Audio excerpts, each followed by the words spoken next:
अस्सलाम वालेकुम, I hope you are all doing great. तो आज मैंने ये कोरियन नूडल्स ट्राई किए थे जो 2x स्पाइसीज थे।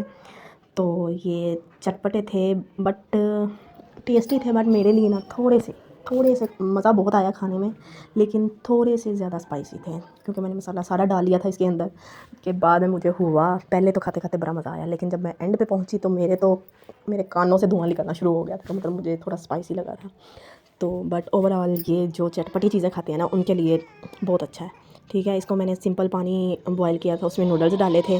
बाद में इसमें जो मसाला मौजूद था वो मैंने थोड़ा सा पहले डाला था क्योंकि मेरे बेटे ने भी खाने थे। थोड़ा सा डाल के मैंने उसको निकाल दिए थे। बाद में जब ये अच्छे से बन गए थे ना, तो फिर मैंने ऊपर से बाकी जो मसाला था ना वो मैंने सारा ही डाल दिया था। और जिसकी वजह ये मेरे से थोड़ी गलती हुई थी कि मैं क्योंकि सादे नूडल्स अंदर से थोड़े निकाल लिए थे, जिसकी वजह से बाद में मैंने जो बाकी थे उसमें सारा मसाला ऐड कर लिया था। शायद इस वजह से ज़्यादा मुझे स्पाइसी लगे थे, लेकिन ये है कि ये बहुत ही ज़्यादा टेस्टी थे। जो चटपटी खाते हैं ना चीज़ें, उनके लिए तो बेस्ट है। तो ये मैंने खाए हैं, मतलब इसके अंदर थोड़ा सूप मैंने रखा था, वो भी मैंने साथ साथ पिया और साथ साथ मैंने नूडल्स खाए, तो मुझे बहुत ज़्यादा मज़ा आया था। आप लोग भी ट्राई कीजिएगा। ये है कि जो ज़्यादा चटपटी चीज़ें खाते हैं ना, उनके लिए तो बहुत ही आला है। तो आज मैंने कहा चलो अपने नूडल्स की, ये काफ़ी टाइम से मैंने ला के रखे हुए थे। जब से मैं वेट लॉस जर्नी मेरा स्टार्ट था तब से ला के रखे थे कि मैं खाऊं, लेकिन ना खा पाई। अगर आप लोगों ने भी ये नूडल्स ट्राई किए हैं तो अपना कमेंट्स बॉक्स में राय ज़रूर दीजिएगा कि आप लोगों को ये इनका टेस्ट कैसा लगा था। ठीक है, ओके, अल्लाह हाफिज़, टेक केयर, बाय बाय। मेरे चैनल को लाइक भी करें, शेयर भी करें और सब्सक्राइब भी करें।